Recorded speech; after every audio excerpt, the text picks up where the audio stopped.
how many of your decisions on whether it's entertainment assets that you're purchasing or countering, say, WeChat Pay with Alipay and the strategic land grab that's going on in Southeast Asia right now, how much of it is driven by your competitive spirit with Pony Ma or others?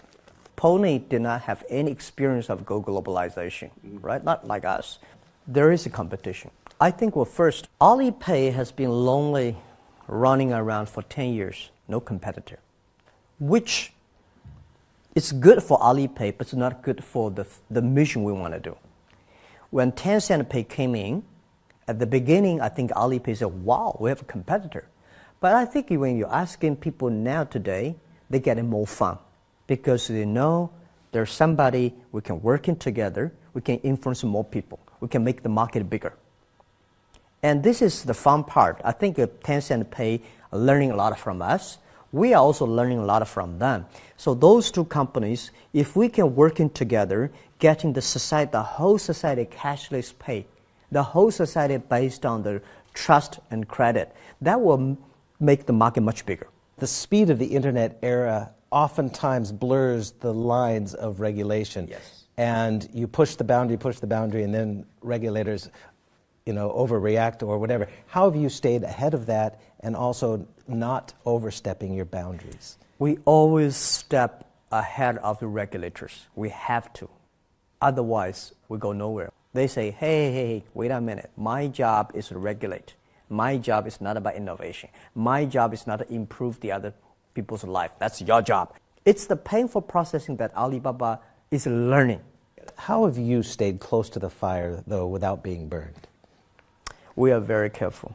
When we're young, it's okay. Now we're big. We probably regulate ourselves much more stricter, much more than the regulators. Because today, we have more than 500 million people using us. We have such huge transactions. Anything wrong. So we have to discipline ourselves much more. But we also have to let the regulator, the policy is important. Have you faced resistance within China for what you're doing? I recently interviewed Zhong Tingho, Wahaha. We all know about his comments about the internet economy, destroying manufacturing and a drive to zero, driving things down. Do you think there's an old guard in China that doesn't quite understand the new economy, that they'll have to adapt? Of course, we're having this kind of resistance in the past 18 years almost every day. We see people like Mr. Zhong a lot. But, this is the evolution, the revolution of the technology. People like these old tycoons in the old economy, in their early days, they destroyed a lot of lower level companies.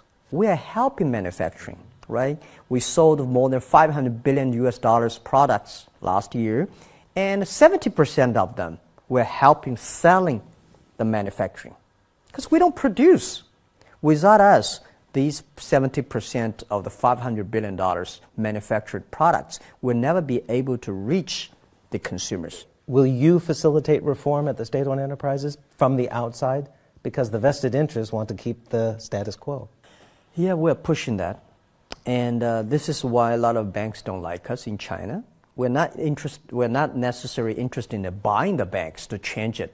But because of us chasing them around, they reform. The China banks really react very quickly in the past 3-5 years. These banks change their services so fast. They input so much resources on the technology and on serving the people better. You don't have to buy a bank and change one bank, but you push and chase them around, and when a tiger is following you, you can run much faster than you thought.